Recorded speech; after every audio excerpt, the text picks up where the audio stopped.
can talk to you properly now. Yes. Can I start off by talking about the single? Certainly. And can you let me know what it's all about? Well, the first single from the album is the title track, All You Need Is Now. We recorded it here in London. It was produced by Mark Ronson. And I think it's a very simple sentiment in the song. It's about living in the moment, because the moment is what we've all got at that one time, and then the future, the past, you don't really know what's going to happen, but in that one little moment you might be able to control something and enjoy it even. Now, I've not seen the video for it yet, but that was shot in and around London as well, is that right? Yeah, a lot of it was shot in our rehearsal room. We've got a little rehearsal studio that we use. So it's a kind of real back to basics. You know, the main element of the video is a live performance, and it was shot by a guy called Nick Egan that filmed Ordinary World and White Lines, and also Perfect Day. And yeah, he's a great filmmaker, very simplistic in his approach, and we're extremely happy with the results. So does that style of that video, is that in keeping with the album as well? Kind of, it seems to me that going back seems to be the theme. Well, I think what happened was that Mark Ronson, particularly when he came on board to do the album with us, had said, look, I love the energy the first two albums had, and I think that your experimentation and sort of fearless approach towards your songwriting process on those records was really interesting and very different to what else was happening then. Can we take some of that and bring it into the future now and make a new Duran Duran record that has songs as good as the first two records, that has the energy of those records and feels very contemporary? And so that was sort of where we started for the template with the record. And I think it's really reintroducing people to the Duran Duran sound. And the video pretty much does the same thing. I'm sure the other videos, we've got a lot of plans to make videos for all the songs on the album this time, which we haven't done for a while. And I think they'll meander all over the place.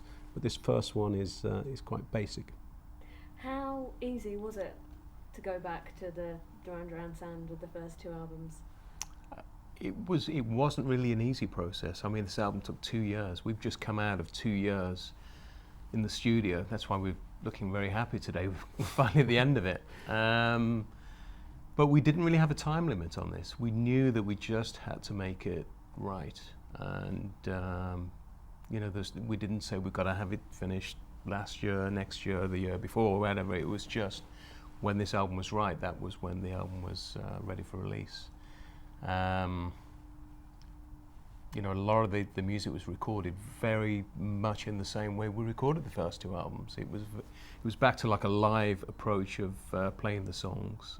We had to go in and learn every song all the way through, start to finish, and play it and play it and play it until it was right. And I think that's what's really captured the original energy that the band had in the early days. And how would you describe the Duran Duran sound? I actually think we've stayed pretty true to our original manifesto in that we like dance music, so the rhythm section tends to be funkier or more of a dance beat. We mix that in with rock guitars and synthesizers that often provide electronic pulses.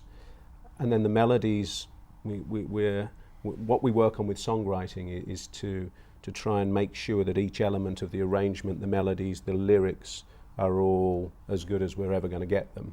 Then Simon stacks up harmonies, which I think are very distinctive. And that's one of the other things that we brought back into this in the last couple of records. We didn't use harmonies as extensively.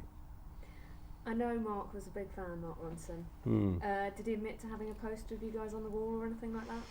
Not quite the poster on the wall. I mean, Mark said that the first band he was in, which was like a school band, he played bass, and he said the first song that he learned was Wild Boys. So he really came from that fan perspective, and he almost had this train spotting mentality with the band. He kind of knew the fourth track on the sixth album and what was on a B-side in 1983 or whatever. So he really came from, you know, a very knowledgeable background as far as the band's concerned. But also that was really useful, actually. I yeah. think. But he also has this amazing musical knowledge as well. People tend to think Mark Ronson, okay, is a DJ, he's worked with Amy Winehouse, but he's got this incredible musical knowledge. I mean, I think he can play the drums, he can play the bass, he can play guitar, he plays keyboards. So he was kind of telling us what to do at different points. And nobody's really come into the studio and said, okay, you play that, and, you know, you play something like that.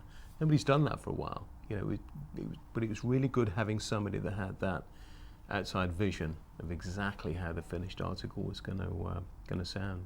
I do love that story that he was a massive fan, and then like all these years later, he's like, right, let's make this follow up to Rio. As he yeah, says it's could be a movie script almost, there, couldn't it? Yeah. It was actually quite sweet when he first came to the studio, because he was nervous about it. He said he was nervous. I'm damn sure he wasn't really, but he said, no, I'm really nervous about this. I really want to get it right, and he cared so much about it.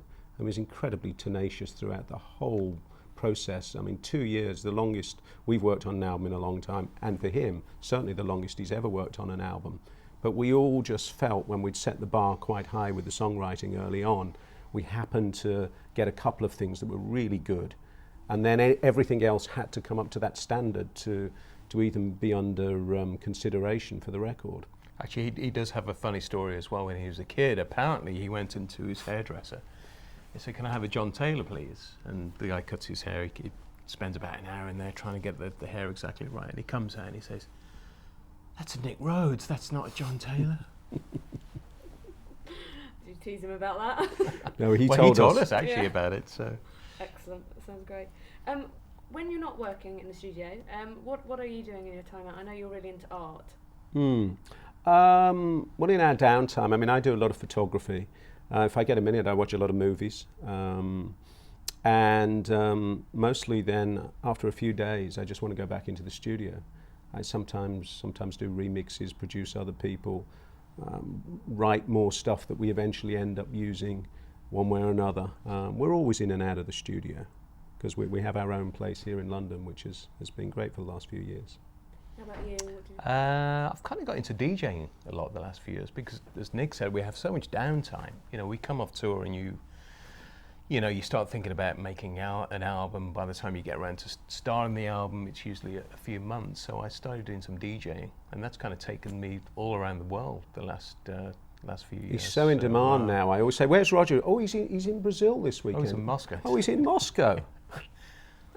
So it's great to have something else, you know. It's good to have something to fill in these down periods. It's a bit like actors, I suppose. They make the movie and then they're kind of sitting around for months waiting for the next part to come in or the next movie to start. And it's a little bit, being a musician is a little bit like that. Don't you get any ideas about acting now? John's already tried that one, I think. Yeah, right. You can't switch the music off pretty much then. The music always Yeah, I mean, back.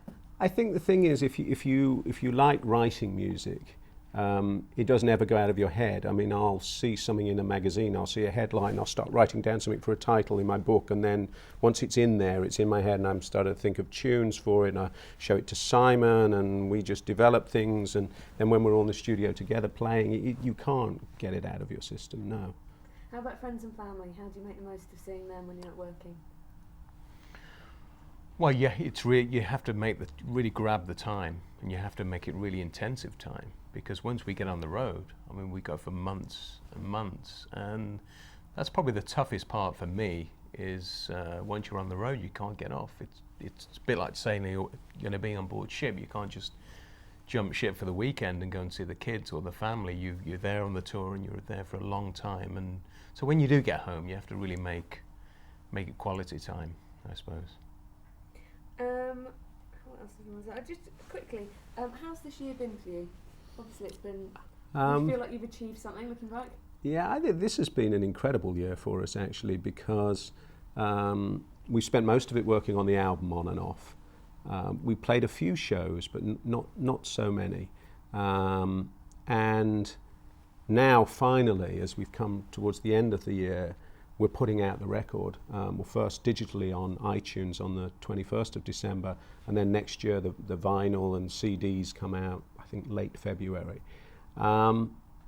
But it's such a relief in many ways that we've got to the end of that process, because as much fun as it was along the way, it was quite difficult too, trying to just fighting to make it better and better and better. And we're all genuinely thrilled with this record. So that's a great feeling when you have finished a project and you say, yep, we've nailed it. We know that's as good as it can be for now, and you put it out there and then just have to wait and see what happens. And how about the group's plans for next year? Will they be touring? For sure, yeah. I mean, we've made what we think is a great album. As I said, it's taken us 2 years. So we want to take it to the world. We'll definitely do some dates in February, probably smaller dates, just to kind of get the whole thing moving again. Hopefully an arena tour of the UK, and then we'll take it to the world. But the fans haven't forgotten you. Apparently they're in the hotel downstairs. They know you're here. They must Oh, follow really? you everywhere. Oh, wow. Yeah. We've been extremely lucky with our audience. They've stuck with us through all the different changes and different styles on different albums, and we're hugely grateful. I mean, the reaction we've had so far to this record, mostly over the internet, because of course you see everything immediately now, has been spectacular. So it really does sound like we're going to have an interesting year ahead next year, going out and playing the shows. Brilliant. That's lovely. Thank you very much. Thank you. Thank you. Great. Stable. Well, makes one of you. Right, so I want to start off by talking about the single Mm-hmm. and what it's all about. Well, the single, All You Need Is Now, it's it's about us, it's about Duran Duran, who've been around for 30 years. It's also about the fans who've been with us for that long. It's about the fact that sometimes your past can intimidate you, can freeze you, it can paralyze you. But if you just live in the moment and create in the moment, then it works okay. I think when you're younger, you have a much stronger sense of now. You're much more in the present. I think as you get older, you tend to fight that a lot, and you tend to lose. You can easily lose yourself in the past or the future. And I think the song sort of says that. And music is something that really helps you, I think, stay present. And it's quite a positive message. Yeah. Would you say that that's true of the rest of the album? The message, All You Need Is Now, is definitely very positive. I don't know if you'd say that the album is a positive message. I mean, it's uplifting. I think it's meant to lift people's spirits. It's compassionate. It's human. It's at times it's challenging. You've got songs like Before the Rain, which is quite a bit of a downer actually. It's about somebody reflecting on his life. But in a funny sort of way, that's uplifting too, if you know what I mean. Music can do that. You can take a sad song and make it better. I didn't mean to say that. You did. Good line. I wish it was the first person to say it. You can take a sad song and you can deliver it in such a way as it is actually uplifting. Let's talk about the Mark Ronson effect. Yeah. How do you feel he's kind of transformed you guys? Well, working with Mark has been terrific. I mean, we did a project with him a couple of years ago. It was like the Mark Ronson remix project. He put a 1 hour master mix of his favorite Duran Duran moments together, and then we got together with his band and we performed it all in Paris. Very lovely guy to hang out with, big fan. And so we said, how do you fancy, doing a couple of songs together? Never really thought he would want to do a whole album. Such a big commitment, but he did, and and he never let go. He kept the faith. It was a long project, and he really put the hours in. There's times when I'd be sort of working on a lyric, and the song had been going around on the system for a couple of hours, and I was still working on it. He'd flown in from New York. He was fast asleep on the sofa. And then we go to art galleries together. Yeah. For inspiration. And we found it at the Tate Modern. Other people's lives. That's where that one comes from. Oh, excellent. So do you often do that? Do you find inspiration by going out places? I think it's very easy to kind of to sit in one room and get stuck looking at the same screen, or looking at the faders on the board, or if you're at home, maybe looking out the same window at the same view, and it always helps to just change your aspect. Art galleries are full of. We've got some fantastic places in London to go and to visit. So they're full of extraordinary messages and moments of other people's inspirations. And if you can't pinch a little bit of that, I don't know what you can do. Excellent, I like that. I've read a lot about it being kind of a follow-up to Rio, and refinding the Duran Duran sound. Would you say? Well, definitely, Mark. I mean, we're obsessed with reinvention. I mean, every time we do an album, it's got to be new, modern. And it was kind of nice on this album with Mark to say, well, you know, I think there were some things, there was a style to what you did around about this period, and it really worked with da-da-da-da-da. So we were able to review that. Having said that, I think the idea that it's a follow-up to Rio is a soundbite. And you know, this album could only have been made this year. To me, it's a very modern sounding record.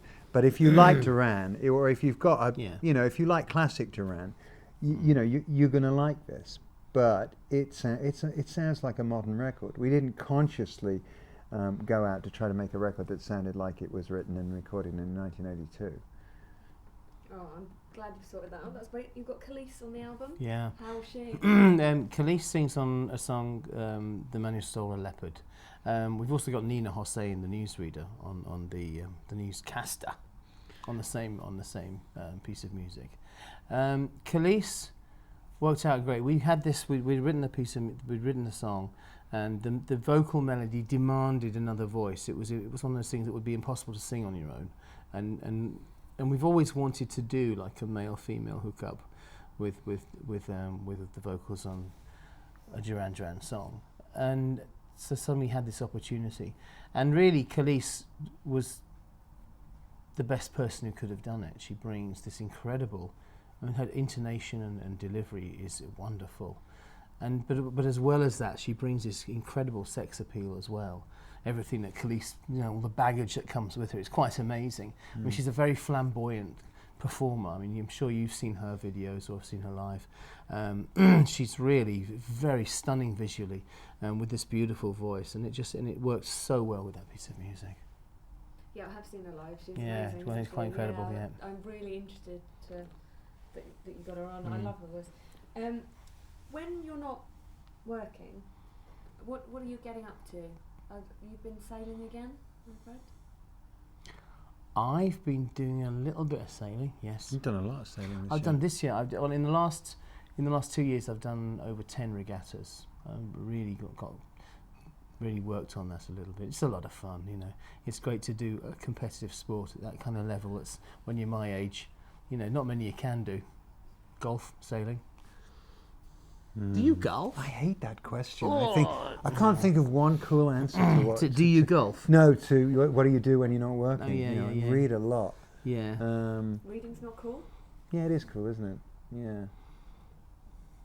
It is very cool. Mm. I like the fact that you're going to art galleries for inspiration, though. I think that's really Oh, interesting. God, I love art galleries, yeah. I mean, I think the this National joke just came to my head. Uh-oh. Sorry. You Do we have a- do we have you won't be another able film? you won't be able to use it, so I'll tell you later. Try us. Right. So this guy's in a Cadillac showroom in the States, and the salesman comes up to me and goes, "Hey, you thinking about buying a Cadillac?" The guy goes, "I'm gonna buy a Cadillac. I'm thinking about pussy." See, I told you you wouldn't be able to use it. Where did you get that from?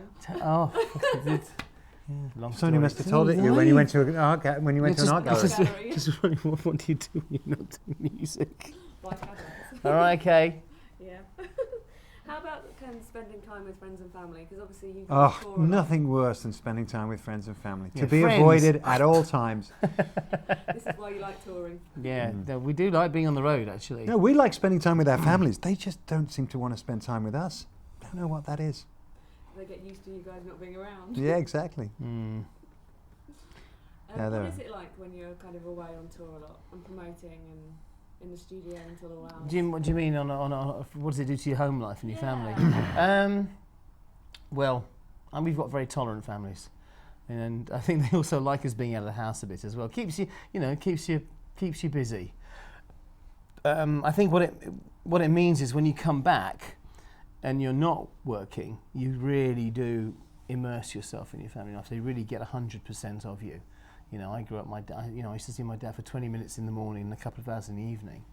And when I'm at home with the kids and with Yasmin, I'm really, really there for them. Same? Well, we have very, very different experiences. Yeah. I mean, Simon lives about 15 minutes from the studio, and I live about 15,000 miles from the studio. So you know, when I'm here working on the album, you know, I'm a long way from my family. Although this year it's been good. My wife spent a lot of time with me over here. You know, what are you going to do? I mean, the kids, they know what we do. So they just kind of accept it. They have to. Where do you live? Los Angeles. Ah, okay. How are you doing with the weather over here at the Yeah, moment? well, you know, remembering why I It's left. pretty horrible today. It is, and it's supposed to be getting worse as well. I wanted to talk to you quickly about fans, because apparently there's already people that found out you're here today. Oh, good. It's the dedication and And Twitter, probably. do you think? Yeah, a lot. And word spreads through Twitter. Do you have to watch what you put online? Well, I think. No. Yeah, of course. Well, Well, I don't know. Who knows that we're here? I don't know. I There's think- people downstairs. Were there? Yeah. God bless them. It's very easy to sort of to sit there with your iPhone or your computer, sort of tapping away, blah blah blah blah blah, and forget that thousands of people are going to read this. You're telling little stories to yourself sometimes, and it does get quite creative sometimes. So you've got to be a little careful. But they are dedicated anyway. Yeah, we have Yeah. some incredibly dedicated fans. I nearly got into a massive Julian Assange debate last night. Oh yeah. Yeah, which I managed to. With fans. Yeah, with fans. Yeah. Ah, yeah. It's definitely a hot topic at the moment. Yeah, it is. Mm. That's quite interesting though as well, being able to have that dialogue with fans, which Yeah. you didn't used to be able to have. Yeah, absolutely right. It's so instant as well. I mean, you can. I did. I said last night. I said, you know, was it dangerous activist or guardian of democracy? And I immediately got back the answer: transparency has nothing to do with democracy. If You at asked them that and question I asked, yesterday. yeah, See, well, I asked you them- decide. But also apart from that, but I also got from the fans. I got back literally 50% for and 50% against. It's quite amazing how that splits people. I said to them, "Que sera sera, Doris Day or Sly Stone?" Question mark. Mm. What did you get back for that? Oh, Jiminy so Cricket. it was highly contentious. I can't go into it. Yeah. There's just not enough time. Do you update things online quite regularly yourselves then? You make sure that you do it rather than. I don't think we do it as much as we should do. I mean, we're not really of the generation Yeah. who've driven it. But we are in a digital state of mind. I know. Yes, we Putting are. this Yes, putting this album out on Yeah. iTunes has definitely kind of Yeah. perked us up to the online social networking community and what can be done. And I think it's sort of like we've all kind of warmed to it actually. You know, putting the album out on iTunes and having the song out there in that way has definitely excited us to get involved in that side of things more. What would you say the advantages are of doing it that way round? Well, You it can- means that people can hear it and get it straight away. I mean, that's the massive advantage of it. The disadvantage of it is you don't have something in your hands. You can't open the booklet and read it. Well, you can if you print it, I suppose, because you get the digital booklet. But it's. I think another advantage. I just thought, you know, that we've now kind of distilled music to its most essential form, which is simply an information, a signal, the digital information signal, which is music. It's meant that when people do buy the physical product, they've got a choice now. So you're finding a lot of people are buying vinyl because it's a much nicer medium. If you're going to get something physical, you might as well get the one with the best artwork and the one that smells the nicest and has the most romance attached to it. That's very interesting. She doesn't mean that. Well, yeah. I'm not very good with the downloading things, so I'm the wrong person to talk to about that. But what I was going to say is you don't have the videos necessarily, which has also become such a big thing. We do. There is a video for All You Need Is Now. Yeah. We've just finished it actually, and that's going up. I that- really wanted to watch it all day. That's oh, we've got it in the other room. We could have played it. You can go and have a look at Yeah. That's the thing, like the albums, you know, out, but you don't necessarily have the video, because when you had Yeah. the Solid thing coming out, you know, you have everything's. Well, you don't have MTV anymore.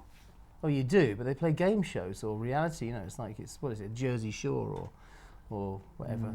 You know, whatever it is. So that's very different. So what you do have is you have people. You have things like, well, you've got YouTube, and you've got Vivo, which is really on the up, and their streaming quality is much better. And that is how kids watch a lot of videos now. It feels more au courant to be doing this iTunes thing. Yeah. You know, the last album we put out 3 years ago, and we did it the way we'd done every other album in our career, which was like, okay, one song for the radio. We've got to get this one song on radio, and then we've got to get the album in all the stores. And somebody's like, what stores? Well, you know, the high street stores where people go to buy music. There aren't any anymore. Yeah. And that took us like weeks to realize that the people in a lot of towns just couldn't find the thing. And more people would probably get your CD from Amazon than anywhere else, you know. Yeah, that's really true. Physical shops don't exist so much. Finally, how has this year been for you? What have you got any resolutions for next year? It's been a fantastic year. It's been. I mean, for us. Well, for me, it's been the year that we finished this album. I mean, it's all about getting it done, because it kind of went through a kind of quiet patch, and it's just accelerated all year long, and now we've really got something fabulous. So that's really what's been for me. Yeah, definitely. It certainly wasn't about the World Cup, that's for sure. How about next year? Any New Year's resolutions, aims? I resolve credit to card go on bills. tour. Yeah. I want to go on tour. I want to go on a big world tour. I want to play our new music to a lot of people. That's what's going to turn me on. Excellent. Sounds like a good idea to me. I bet it comes true as well. Thank you very much. Thank you. Oh, I was wondering, can I get you to do an ident? An ident? Is that Yeah. something Yeah. with your eyes? Yeah, use your eyes. Can you look down the camera, introduce yourselves and say you're watching Entertainment Now? Yep. Hi, I'm John Taylor. This is Simon Le Bon. And you are watching Entertainment Now with Duran Duran.